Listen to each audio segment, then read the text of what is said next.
sports, I know you don't really think of it this way, and obviously you're so accomplished in your career, but do you feel like you're in, the best zone of your career or one of the best zones of your career with the basketball you've been playing over the last couple of weeks?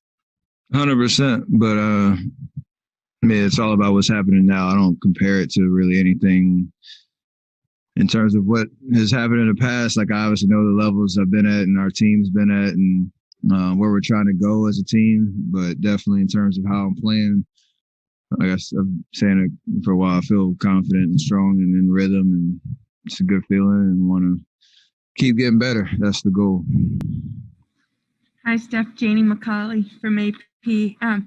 Juan Toscano Anderson said it's like being in a video game, playing alongside you, watching you. He's celebrating before your shot even leaves your hands. Do you feel like you're in a video game sometimes? I honestly don't play that many video games, so I don't even know. But it's stuff that I work on, and I'm having fun. That's the biggest thing when you get to play basketball at this level every night, and see the work pay off and continue to get better with your teammates and bring joy to the floor. That's obviously a great feeling. And when other guys feed off of that and notice it and feel it out there, that makes it all worth it. Steph, you said you don't really pay attention to the numbers, but media do, and your numbers this season look like the 2016 season. Would you like to be in the MVP conversation this year? The game speaks for itself, and 15, 16, 14, 15, those 2 years is the exact same kind of conversation. Obviously, that's an amazing accomplishment, and being in that conversation with all that we've been through these last 2 or 3 years, that means something. Those narratives make themselves as you go throughout the season, and my job is obviously to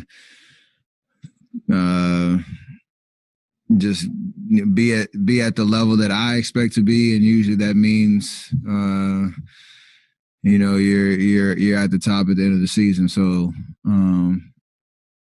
I really try not to get distracted by that. Because it kind of changed the moment. And really right now, if I'm doing my job, then I'll be there at the end of the season, and that'll take care of itself.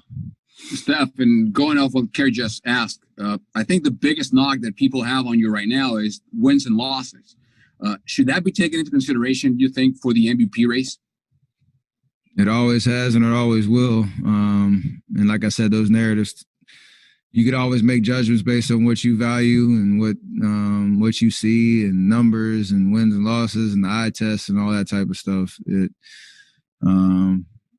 It's kind of what makes the beauty of that award in general, because everybody has a different take on what it means. Sometimes the goalposts do change, though, for sure. So it's just a matter of, again, doing my job, and if that means people want to, put me in that conversation or any of the other guys, then, that's amazing. If not, not going to change how I approach the game. Steph, how old were you when you sort of started feeling I can shoot from anywhere? I mean, 9 probably, but it's like the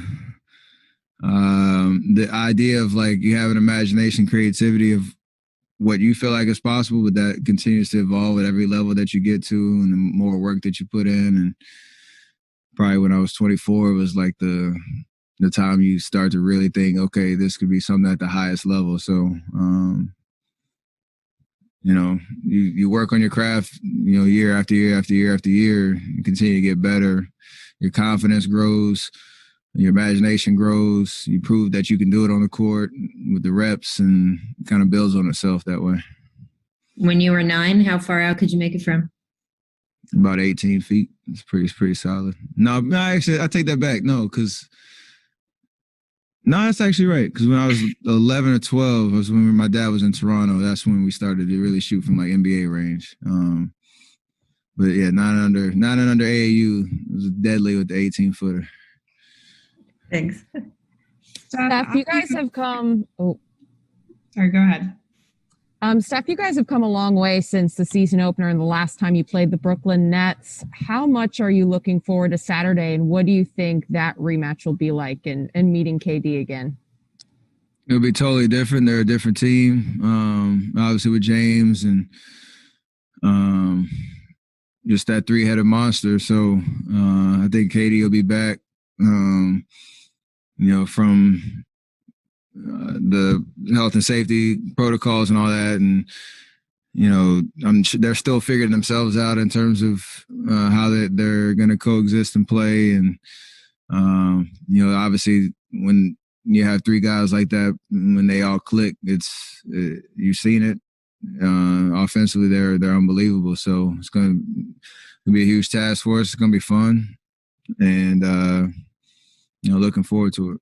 This will be Durant's first game back in the Bay Area. How do you remember those 3 years?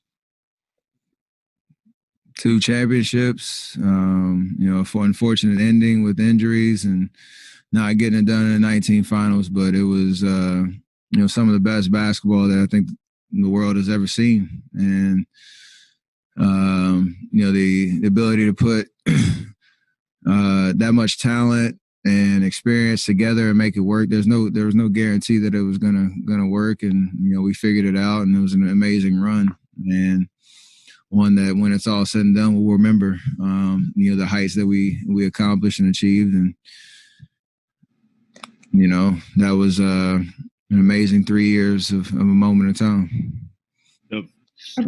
Obviously, you guys played Kevin to start the season, but what do you think the emotions will be like having him in here for the first time and having him play against you for the first time in the Bay since he left? I mean, honestly, it's going to be – I don't know how now, don't get me wrong when I say how special it'll be, because it's not at Oracle and there are no fans. So it's kind of weird, like just that whole vibe. And, I know we got a tribute video, which he obviously deserves, and hopefully will be some, a moment that he'll appreciate. But outside of that, it is kind of weird. I mean, to be honest, in terms of all the things that have changed, since 18-19. So, I'm sure you ask him how he'll feel, and he'll probably say it's another game, and that's kind of how it'll end up being once the ball drops on Saturday. What's the Durant moment you think about most when you think about those years?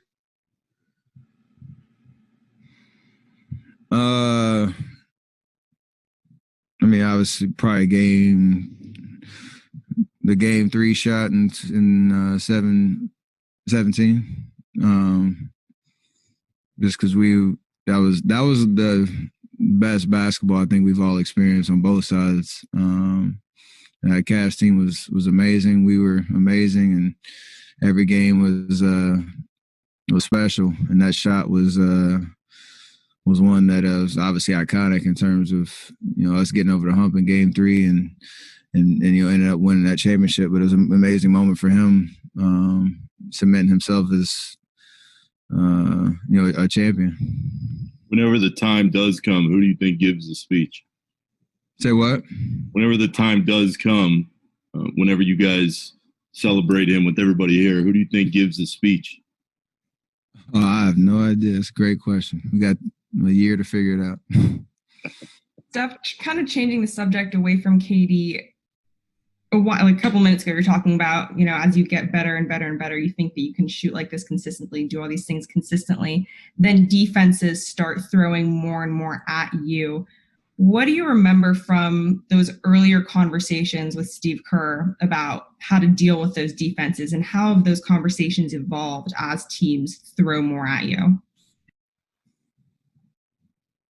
A lot of it is just the ability to switch up the looks, where it's not just me at the top of the key running pick and roll, which is obviously at times a great look, and me and Draymond, and the space that we can create if there's a lot of tension on me. But,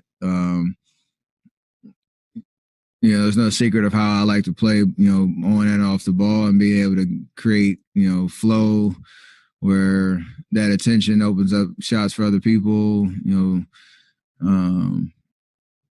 It's a great way to play basketball, and everybody feels involved, and it becomes really hard to guard and unpredictable in that sense. And I can still find shots even if they're sending double teams and all that, because you can't really keep up all over the court if I'm continuing to move and everybody's in rhythm. And that was what he wanted to put in his first year. It took us a while to get there, and now we're having to kind of recreate it a little bit, and we're getting better at it. And it's it's a fun way to play because you never know what's going to happen on every possession. Do you ever impress yourself when you dribble through an entire team's defense and make some acrobatic layup? Do you ever kind of sit back and say, like, wow, I just did that? Sometimes, for sure. That's why I like to have fun with the game. And you see some of the celebrations that come out just naturally. It's kind of those moments. Juan said today, Steph, that he's having the best time of his life. Are you having fun right now? For sure. This is a new experience for everybody. Like, we've had a lot of ups and downs, and we've embraced the challenge, and winning is fun. So if you asked me 2 games ago, I probably would have said no. And then these 2 games, it's when it clicks, it's a good feeling. You want to put those together more and more. I know Juan T is getting an opportunity, and he's proven he belongs on this level, and he contributes to winning basketball. And I know for him to understand and appreciate his impact on that, but also how what we're trying to build towards it. It means a lot for a guy that's been on the journey he's been. So he gets the team aspect of what we're trying to do. And Steve said that he reminds him of a smaller Draymond, and Mully said on NBC Sports Bay Area that Juan reminds him of Matt Barnes. Who do you see, or what do you see on Juan? I mean, you always have comparisons and traits that you kind of take to define a player, but he's his own special talent, and is gonna create his own niche. So I mean, they're right. There's similarities, but he's his own man, his own player, and he's doing it the way that he knows how, and that's gonna carry him a long way. Hey, Steph, Coach Kerr kind of compared you to a veteran quarterback, just in terms of having seen so much in this stage of your career that you can kind of read defenses better. LeBron said similar things about getting to a point in your career where you've seen every type of defense. Do you feel this season that mentally and basketball IQ-wise, you're seeing the game at a different level? I mean, I better. It's part of, the evolution of being around as long and having a kind of consistent system that you've learned to master and bring new guys along into it. So, if I'm the same player I was 4 years ago, then I'm losing. And I don't think that's the case, obviously, but you got to find different ways to continue to get better and use those experiences and reps to your advantage, and that's what I'm trying to do. NBA history is often kind of discussed in duos, and I know you and Kevin only played 3 years together, but do you ever think about yourself as a historic duo with him up there with some of the best? Yeah, we won championships, so that definitely qualifies, and we obviously did it, with the rest of the guys. We elevated each other's game, and where that ranks and all that's not for us to say, but definitely there'll be that connection for a lifetime. Steph, Mark Haynes from Clutch Points. You mentioned earlier that it's no fans, so the game won't be as special with Katie coming back. But if the fans were there, how would you think they would greet him?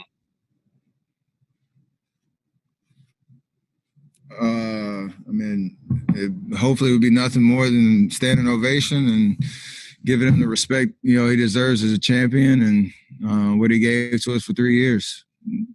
That should be pretty straightforward. There should be no surprises there, because he deserves it. Steph, William Hammers with Sports Fans Rap.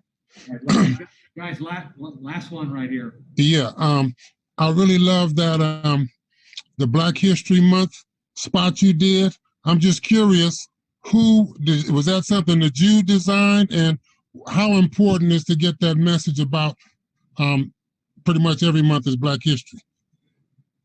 Amazing idea from we have an amazing campaign that the Warriors are stepping up with the Beyond 28 and highlighting and celebrating amazing figures in Black history, but also trying to understand that this is a 365 24/7 opportunity to highlight Black culture, Black excellence, and continuing the conversation need to happen. So obviously happy to be a part of extending that message and creating energy behind it. And, obviously a total team effort in terms of how you act on that and not just be about campaigns. It goes way deeper than that. Thanks. Appreciate that.